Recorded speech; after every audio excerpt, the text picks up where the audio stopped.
Doty, Director, Mississippi Office of Broadband Expansion and Accessibility. In 2022, the legislature had passed a bill named, HB 1029, creating the Office of Broadband. And this lady moved over to head it up, and she has been there for a while now. Good morning to you. It's good to have you. Good morning. I think our agency had a one-year birthday.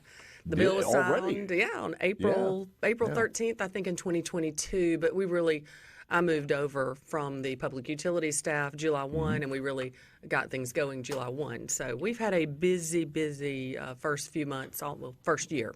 What's a normal day like? Well, let's see. I got in from a community engagement meeting last night at about 8:30, and I'm here at 7:20. So that's what it's like. The taxpayers of Mississippi are getting their money's worth out of the broadband office. I will tell you that. Give us a status report of exactly where we are now since the last time we talked with you. We are still in somewhat of a holding pattern on the majority of the grant funding that is coming. We were there last time. I know you have to jump through a lot of hoops to get to this. For example, there is one $162 million grant. It's the capital projects grant. That we are just on the very verge of being approved for. Some states have been approved for it. And honestly, I think that Treasury has learned a little bit from those states. And so before they approve us, they want to make sure we have every detail worked out. In fact, I have a call with them at 10:30 today. So we just are on the verge of that. They issued some new guidance about how these awards should be treated. Of course, when you get federal money, there are a lot of federal requirements that go along with it. There are procurement requirements, there are environmental, there are historical requirements that go along with it. So these are all new grants, new programs, and a lot of times new agencies and new people are working on this. So they are still kind of in progress from the federal level as they push down those requirements to our office. So we are the new requirements on this one grant, proposed guidance would allow a little bit less administration, a little less hoops to jump through. So we're all for that, and if it means waiting a week or so to get our approval, we're all for maybe having things to work smoother on the other side. You said some other states have already been approved. Are you pretty confident there's not politics being played in here from red state to blue state? Isn't there politics in everything? Isn't there? That would be an affirmative answer to that one. So you think we might have to crawl to some additional hoops? We have had nothing but good cooperation from the federal folks that I've worked with. That's all I'm going to say. Yeah. That's the perfect way to answer that. So we'll leave it at that. Any parts of the state that are remarkably doing a better job than others right now, or because I know that you need that data, you feed on the data that you have from the ground level. So let's talk about that. Who's doing good? We do, and that's one thing I want to talk about today is our state map and the mapping effort that our office will be continually undertaking throughout this whole process. We have a mapping contractor that is putting together a state map for us, and we need everybody that can hear this. If you are struggling with your internet, if you have issues with your internet, even if you have good internet, we would ask that you go to broadbandms.com. It's broadbandms.com. And when you go there, it says take the test, and you can push a button, and it runs 3 separate speed tests. Now, we want you to do this at your house. It doesn't do any good to do this in your car driving down the road. You want to do it at your house when you're on computer hooked up to your Wi-Fi. And broadbandms.com, it runs 3 tests. It will tell you what your speed is. If you are served, underserved, if you are totally unserved, you're not going to be able to get online. We have a phone number that you can call, which is 601-439-2535 if you are totally unserved. Now, my office has we've got a pretty good idea. I would say, 98%, maybe 99% if you're unserved. We know where those locations are. And we have a good idea of these other locations too, but But really having these speed tests done is the best way for us to know if you are underserved. There's a lot of room between these different speeds, and that's what we're looking at is where areas that are underserved. How do you discern between the difference of underserved if whoever you might happen to have at that particular time, the company is just not giving you the quality you need, versus are they getting that? Because I'm asking you from a totally unaware how this thing works. How do you know the company is not doing this? The provider is not giving you poor service. Compared to not having any service at all? Well, first of all, you can look at what kind of technology is out there, and is it fiber? If it's fiber, you're going to be served. You're going to have those symmetrical speeds up and down. Got it. If it is a fixed wireless, that's a little different. That's going to depend on how many pine trees are in front of you, how many people are taking service. It's going to depend. I had somebody describe it last night to me like it's like you've got an apple and you've got 6 slices, but you have 30 people who want that part of that apple. So that's going to slow down your speeds. And then we have, legacy cable networks that are in a lot of our small towns that are in Jackson. They've done a great job for us, and they've been able to up their electronics some. To reach higher speeds, but in some instances you can't get those higher speeds, so those places might be eligible for funding. So we have been at our office in the past month in a challenge period with our providers around the state to get our information on our Mississippi map, information about service as correct as possible. We all know that the FCC map and after just doing the Mississippi map, congrats to trying to do a whole, the United States map. I can't imagine how difficult that would be. But, the Mississippi map from the FCC, first of all, shows we're 100% served because they take into consideration satellite service, which really just can't give the speeds that we need for the modern day economy. It's hard to keep a Zoom call going on that, So when you take out... I would also imagine that if you're a business in a small community, that's the only thing you got. It is. It's almost impossible to conduct business with that. It is. If you're running credit card machines, it cuts off in the middle of a transaction. There are a lot of problems with that. So when you take out satellite, that's what we've done with our Mississippi map. We've taken out the satellite providers, and now we're looking at all the other service within the state. And that service is reported by the providers. Wait a minute. So we need are you counting people who have satellite service as no service at all? Yes. Ah, okay. Yes. So I think that's pretty big news, simply because you might have somebody who says, well, I can't, no reason me calling or going to broadband.ms.com or calling that number because we have satellite service. Yeah, we would love for them to. Even though I don't like it and can't use it, they probably wouldn't call. We would love for them to call, though, yes. If you only have satellite service, you are classified as not having service. Yeah, we would want those people to call to see what number comes up. That will then populate into our map. It will have your address. It will have whatever speed and what provider you have. Now, it does not give your any personal identifying information. Does not have your name, anything like that. Do you typically see those numbers as far as speed a lot lower, half of what is normal on fiber optics? How does that rate in there? Less than half. Yeah. Less than half. Yes. Satellite. We talk to people all the time. Now, Starlink is a little different. Pardon me. Starlink. Why is Starlink different? Starlink is faster. It has some newer technology. It's faster, but it's also very expensive. All satellites pretty expensive though. All right. We'll continue the conversation. Again, broadbandms.com is where you can go get your test. It is absolutely free. And the phone number to call if you feel like you are underserved, I'll give it to you now, and on the other side, 601-439-2535. 601-439-2535. Also, we'll tweet that out at Paul Gallo Show. PaulGalloshow. Back with more Sally Doty right after this.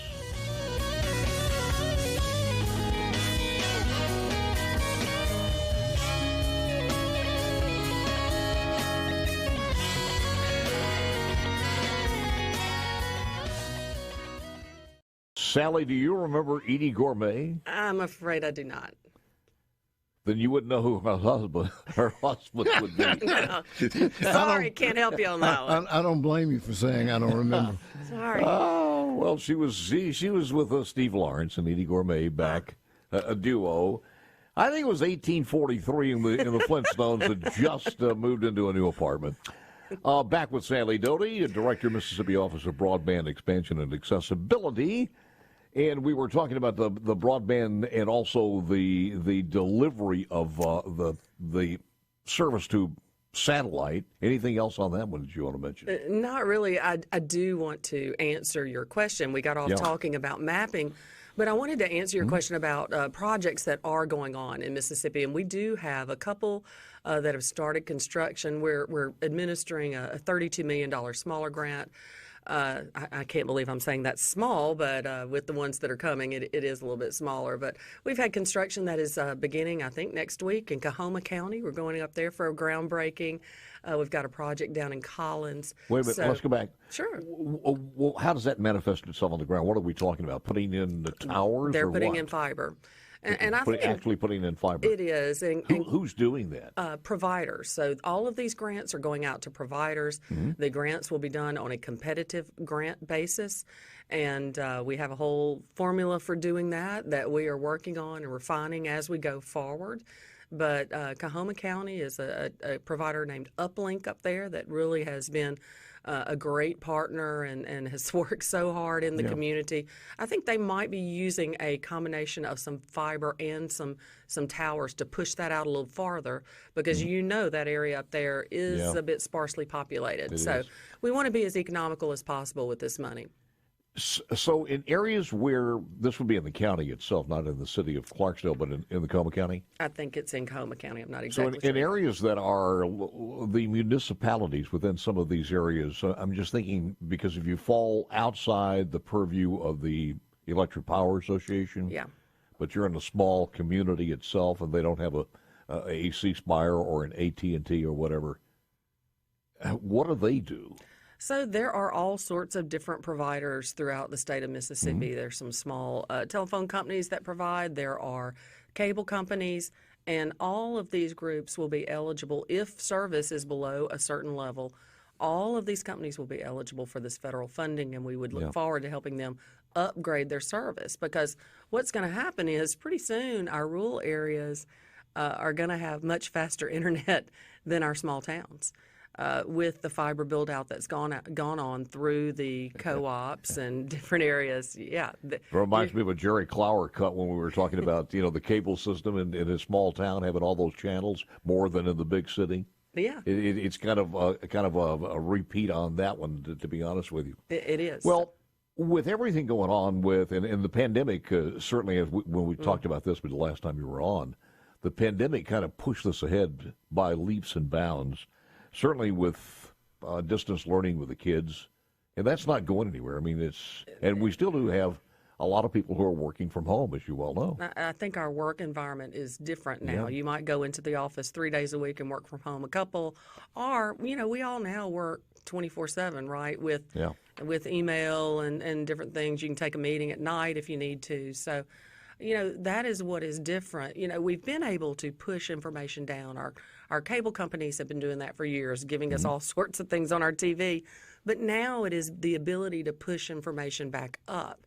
And that's really what we're trying to do is increase those speeds throughout the state so we can help with remote work, remote learning, telehealth. I think there's so many opportunities for telehealth in Mississippi, especially where we have some issues with access to care and we have such a high level of high blood pressure, diabetes. I think that if we could use more telehealth systems, and there are all sorts of devices, but you've got to have internet to push it all back up. It's kind of like buying a lot of land for a mega site and thinking you never use it, and all of a sudden, 10 years later, you're wondering where you can get more land. It's the same thing as the technology on what fiber optics can do, and even though you think in your small community it's more than you'll ever need, you said it, with telemedicine, who knows what the new apps are going to be. 5 days from now, and how you'll be able to use that, only with telemedicine, but everything else. I'm going to need my robot at my house that can cook my dinner and fold my laundry. I need enough bandwidth for that. Hey, AI has already figured out that you were going to say that. Probably on so. Artificial intelligence, so there you go. I don't think we can imagine what is coming. It is scary. And we've got to be ready for it. Is a question on C-Spire text line, is Beam working with Starlink at all? I have met with Starlink and seen their presentation, and I think Starlink might be the answer for some, very remote areas. It might be that we could partner with them, but Starlink at the end of the day is satellite service. And somebody else was asking, and when we talk about this, we're talking about the internet service. We're not talking about cable TV or as far as cable TV. But are those one and the same? Because if you've got internet, you've got cable TV, or you got TV. Yeah, it's really what broadband service is defined is high speed internet. Right. So it is how that is pushed down. I really haven't thought about it. Is it the same thing? It comes over the same. I guess it's the same. It's a signal. It's all a one signal. now, isn't Yeah. it? Yeah. It is. So how do you got services on the internet that will provide you with cable channels? Yes. So et cetera, et cetera. Yes. All right. Anything else we need to know here? Broadbandms.com. We need everybody to go to broadbandms.com. Certainly, if you are dissatisfied with your service, but anywhere, if you have good service, but we would love for everyone to go to broadbandms.com and do our speed test. It would help so much in the mapping, and we're going to have that public map up for display within a few months. I can see it right now, but we want to get everything a little more situated before we release it. Sally Doty is asking you to go to broadbandms.com. Once you go there and get your speeds, you do what? It says take the test. A big red button that says take the test. That's all you do. And you push it. It takes about 2 minutes. And there are some little survey questions that ask, how many people in your household use the internet? Do you use it for education, work? Some little simple questions to keep you occupied while that speed test runs. But it runs 3 different tests, and it's very interesting to me to see kind of what speed you get. And also, you can run it. We would ask that you run it multiple times because it's interesting to see what you get in the morning, what you get at night, what you might get in the middle of the day when you're home, because speeds vary. And so, that is a question we're struggling with. Is it enough to get a certain speed, in the dead of night when nobody is on the internet? Does that mean you're served? Or is it that you can reliably get a certain speed, during normal working hours or evening hours when you're home? So, but then again, if you're doing it, 4 o'clock in the afternoon when the kids are doing their homework, let's say that, that's when you need it. It is when you need it, yeah. Or 8 o'clock at night when people are streaming TV and the kids are streaming their games or whatever. So, you need it. So we've got to look at the speeds in a normal environment. All right, get your number 2 lead pencils out, because here's the number to call if you have no service. No service. And you can text this number too. Just text help or internet. Oh, you can actually text it too without a number 2 lead pencil? Yes, you can text it. Yeah. Okay. So the number is 601-439-2535. Is that right? Better be, because I tweeted it out. I think that's it. But 601-439-2535. For unserved. If you are just maybe struggling with your service, you think it should be faster, broadbandms.com is where we need you to go. And certainly if you have a satellite service and you think, well, I've got one, but no, just if you have a satellite service, you are underserved. I would imagine so. Starlink provides you pretty good service, but if you're the only one on it, but in that area, but you're probably going to be underserved. A lot of people called in or texted in, Tim in Tupelo, how about around Pickwick? You can hardly even get a good signal up do there. the test. Do the test. Tim, It'll help me. It'll help us. It'll help us. Sally, thank you. You're very welcome. I appreciate it very much. Sally Doty, Director, Mississippi Office of Broadband, Expansion, and Accessibility. We got more.